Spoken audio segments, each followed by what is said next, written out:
जय हिंद, जय शिक्षक।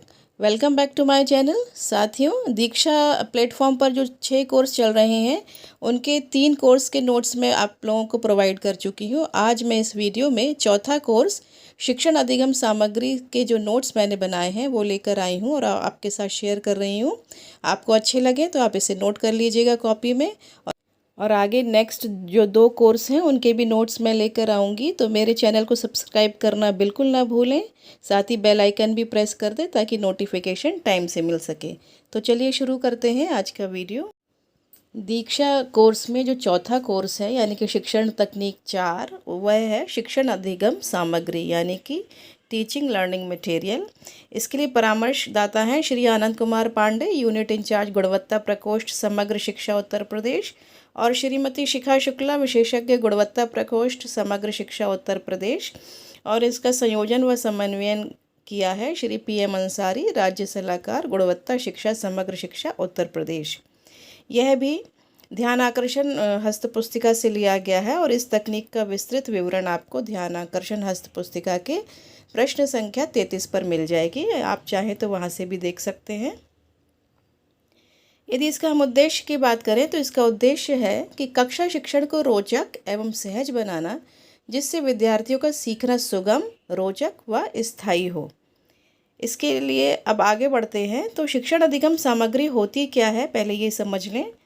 शिक्षण अधिगम सामग्री वह है जो कक्षा शिक्षण के दौरान सीखने सिखाने की प्रक्रिया को रोचक व सुगम बनाने के लिए हम जिन सामग्रियों का प्रयोग करते हैं उन्हें शिक्षण अधिगम सामग्री कहते हैं। शिक्षण अधिगम सामग्री की मदद से कक्षा संचालन सुगम होता है और विद्यार्थियों का सीखना रुचिकर, ग्राह्य और स्थायी हो जाता है। शिक्षण अधिगम सामग्री की कुछ विशेषताएं होती हैं, वो क्या है? सबसे पहले बच्चों के स्तर के अनुसार और उनके ध्यान को आकर्षित करने वाली होनी चाहिए। जो भी शिक्षण अधिगम सामग्री हम बनाएं वो बच्चों के स्तर के अनुसार होनी चाहिए। दूसरा, शिक्षण में विविधता उत्पन्न करने वाली हों। शिक्षण सामग्री जो भी अधिगम सामग्री है वह हमारे शिक्षण में वैरायटी लाए, ऐसी होनी चाहिए। शिक्षण अधिगम सामग्री ऐसी हो कि जिससे समय की बचत हो, वह बहुउद्देशीय हो, कई विषयों के विषय वस्तु को स्पष्ट करने में सहायक हो, यानी कि एक ही प्रकार के TLM से हम कई प्रकार के टॉपिक्स उनको पढ़ा सकें, यानी कि बहुउद्देशीय हो। और 5वां, बच्चों में सृजनात्मकता के विकास में सहायक हो, जो बच्चों में क्रिएटिविटी का गुण अंदर छुपा होता है उसको विकसित कर पाए, इस तरह के TLM होने चाहिए। शिक्षण अधिगम सामग्री के मुख्य स्रोत क्या हैं? तो ये मुख्यतः 3 मुख्य स्रोत हैं। सबसे पहला मेन मुख्य स्रोत है विभाग द्वारा प्रदत्त शिक्षण अधिगम सामग्री। विभाग हमें कुछ अधिगम सामग्री प्रोवाइड कराता है, जिसमें सबसे पहले है विज्ञान किट, जिसमें विज्ञान से रिलेटेड जो भी टॉपिक्स हैं उनको पढ़ाने के लिए अधिगम सामग्री होती है। दूसरा है गणित किट, ये गणित विषय के लिए होती है। तीसरा है उपचारात्मक शिक्षण हेतु अभ्यास पुस्तिकाएं। विभाग हमें कई प्रकार की अभ्यास पुस्तिकाएं भी प्रोवाइड कराता है। फिर है खेलकूद का सामान, ये भी विभाग द्वारा प्रोवाइड कराया जाता है। दूसरे प्रकार का अधिगम सामग्री का स्रोत है स्वनिर्मित, यानी कि जो टीचर स्वयं बना रहा है, जैसे कि हाथ से बने चार्ट, पोस्टर्स, फ्लैश कार्ड, चित्र कार्ड, इस तरह की सामग्री स्वनिर्मित शिक्षण अधिगम सामग्री। और तीसरा स्रोत है परिवेश में उपलब्ध शिक्षण अधिगम सामग्री, यानी कि प्रकृति में पाए जाने वाले जैसे पेड़ पौधे, पत्तियां, फूल, फल, एनिमल्स, ये सब भी अधिगम सामग्री का हिस्सा होती हैं और ये हमारे मुख्य स्रोत हैं 3। अब शिक्षण अधिगम सामग्री के प्रकार कितने होते हैं? तो ये 3 प्रकार की होती हैं। सबसे पहला है श्रव्य सामग्री। श्रव्य मतलब सुनना, ऐसी सामग्री जिससे हम सुनकर बच्चों के लिए उनका शिक्षण अधिगम सामग्री के रूप में प्रयोग कर सकते हैं। जैसे कि पहला है रेडियो, दूसरा है टेप रिकॉर्डर और तीसरा है ग्रामोफोन। दूसरे प्रकार की सामग्री है दृश्य सामग्री, जिसमें बच्चे सिर्फ देख सकते हैं, उनको वो सुन नहीं सकते। जैसे ब्लैक बोर्ड, पहला है ब्लैक बोर्ड। ब्लैक बोर्ड पर जो हम लिखेंगे बच्चे वो आराम से देख लेते हैं। दूसरा है बुलेटिन बोर्ड। बुलेटिन बोर्ड पे कई सूचनाएं और कई तरह की क्रिएटिविटी वर्क हम चस्पा कर देते हैं, बच्चे उन्हें देखकर भी सीखते हैं।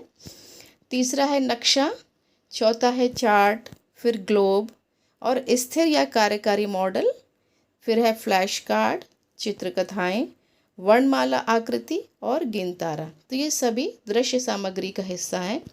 और तीसरी जो होती है वह श्रव्य दृश्य सामग्री।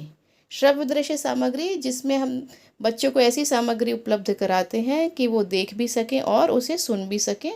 इसका मुख्य उदाहरण है चलचित्र, या हम कह सकते हैं आजकल हम लोगों ने स्मार्ट क्लास बनाई है, तो जो उसमें स्मार्ट टीवी हम लगा रहे हैं वो श्रव्य दृश्य सामग्री का ही हिस्सा है। दूसरा है नाटक के द्वारा बच्चे सीखते हैं, और तीसरा है कठपुतली के द्वारा। तो ये 3 प्रकार की मुख्य शिक्षण अधिगम सामग्री होती हैं। फिर कुछ अन्य शिक्षण अधिगम सामग्री भी होती हैं, जैसे कि अभ्यास पुस्तिकाएं, भित्ति चित्र यानी कि जो दीवार पर बने हुए चित्र हैं, संख्या चार्ट, चित्रात्मक किताबें, सांप सीढ़ी का खेल, ये भी शिक्षण अधिगम सामग्री का काम करती हैं। इन सामग्रियों से की उपयोगिता क्या है? सबसे पहली उपयोगिता है शिक्षण अधिगम सामग्री के माध्यम से विभिन्न तथ्यों, अवधारणाओं का ज्ञान प्रभावी ढंग से प्रस्तुत कर पाते हैं शिक्षक।